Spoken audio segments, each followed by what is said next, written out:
A single stone can rewrite centuries of belief, and the 10 discoveries we'll count down prove that biblical history is far more complex than you've been taught. Stay tuned, because number 1 will surprise even the most seasoned scholars.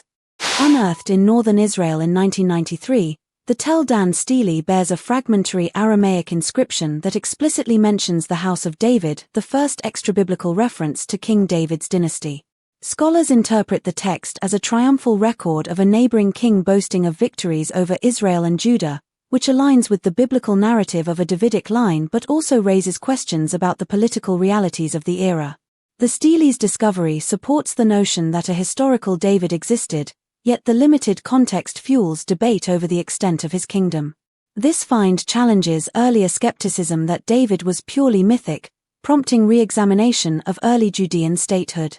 Up next, we'll explore a cache of scrolls that reshapes our understanding of Second Temple Judaism. Surprising for both their age and diversity, the Dead Sea Scrolls were hidden in caves near Qumran between the 3rd century BCE and the 1st century CE, providing a snapshot of Jewish thought during the Second Temple period.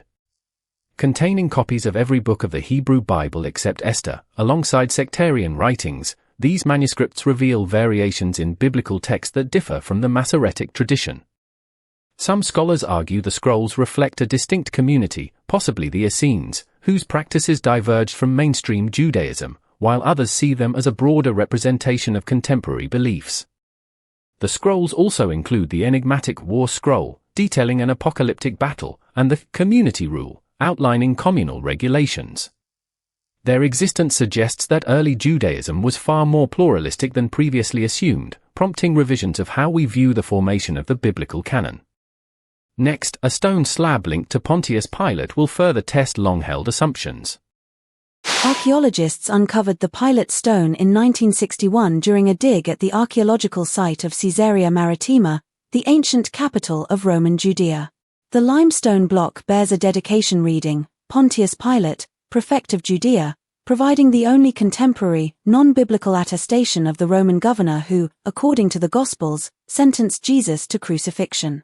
While the stone confirms Pilate's historical existence, it also raises questions about the political dynamics of the period, suggesting that Roman authority was more overtly documented than the biblical texts imply.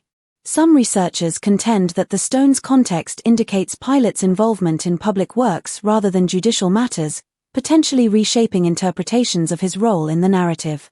The find bridges the gap between scriptural accounts and Roman administrative records, reinforcing the notion that biblical figures often intersected with well-documented historical actors.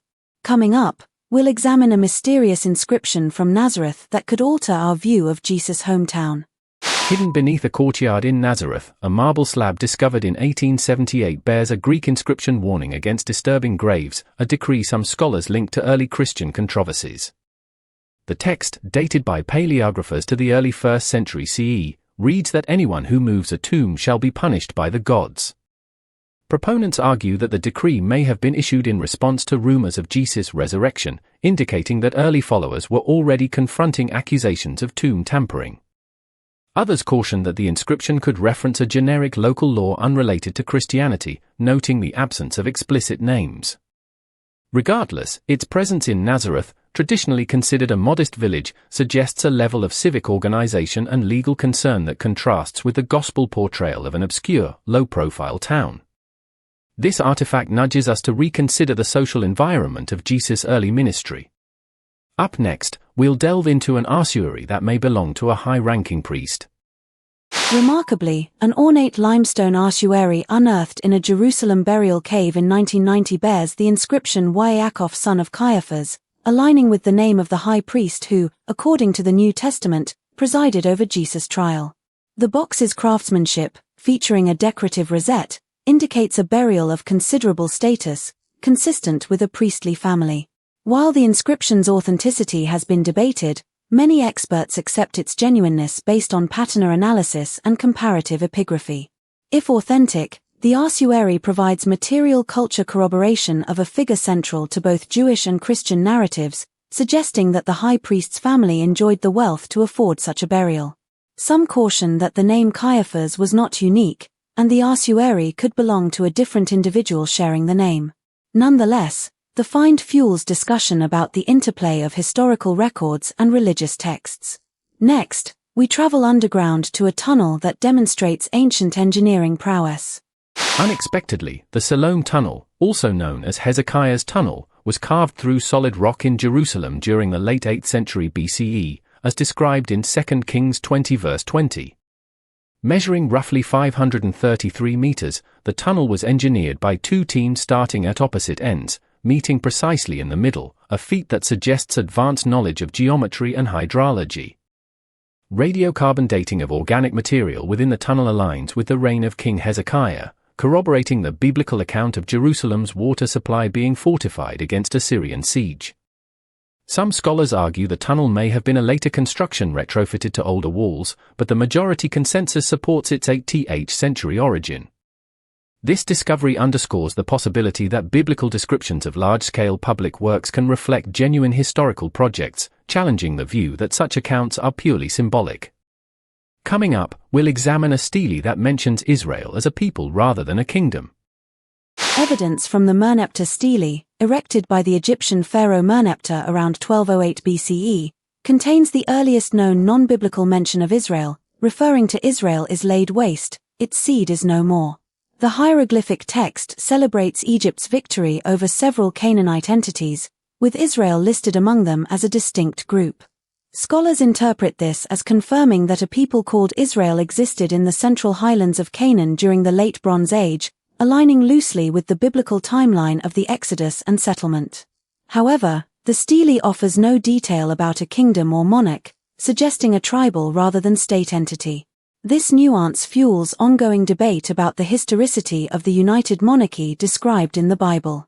The stele's discovery reshapes our understanding of early Israelite identity, indicating that the name predates the traditionally accepted period of conquest. Next, we'll explore a series of tombs that illuminate early Jewish burial customs. Scholars studying the rock-cut tombs at Beth Shearim, a 1st century CE Jewish necropolis near modern-day Nof HaGalil, have uncovered elaborate burial chambers featuring intricate carvings, Hebrew inscriptions, and ossuary fragments. The site, once a thriving Jewish settlement, reflects a community that embraced Hellenistic artistic influences while maintaining distinct Jewish funerary practices. Inscriptions include names, ages, and occasionally professions, offering a demographic snapshot of the diaspora during the Roman period. The tombs also contain decorative motifs such as grapevines and pomegranates, symbols associated with fertility and abundance in Jewish tradition. These findings challenge the perception of early Jewish communities as uniformly austere, revealing a nuanced cultural synthesis. Moreover, the presence of elaborate tombs suggests a degree of wealth and social stratification not always highlighted in biblical narratives. Up next, we'll discuss a stone from Magdala that sheds light on early Christian liturgy. Astonishingly, the Magdala Stone, discovered in a 1st century CE synagogue at Magdala on the Sea of Galilee, bears a carved relief depicting a menorah flanked by what appear to be the Ark of the Covenant and a stylized depiction of a ship. The stone's iconography is unprecedented, suggesting that early Jewish worship spaces incorporated rich visual symbolism previously thought absent from synagogues of that era. Some researchers argue the ship motif may reference the community's fishing economy, while others see it as an allusion to the biblical narrative of the Exodus. The presence of a fully rendered menorah indicates that the symbol was central to Jewish identity well before the destruction of the Second Temple in 70 CE. The artifact challenges assumptions that early synagogues were aniconic, instead hinting at a vibrant artistic tradition. Finally, we arrive at the most contentious find, an ossuary bearing the name of a biblical brother. Finally, the James Ossuary, a limestone bone box unearthed in Jerusalem in 2002, carries the inscription Yaakov son of Joseph, brother of Yeshua, linking it to the biblical James, traditionally identified as the brother of Jesus.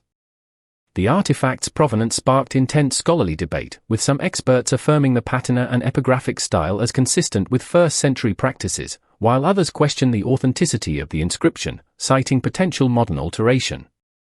If genuine, the ossuary would represent one of the few tangible pieces of evidence directly connecting an early Christian figure to a known archaeological context, offering a glimpse into burial customs of the Jerusalem Jewish community during the Second Temple period. The controversy surrounding its authentication underscores the challenges of reconciling material culture with textual traditions. Regardless of its ultimate status, the James Ossuary continues to provoke discussion about the intersection of archaeology and faith.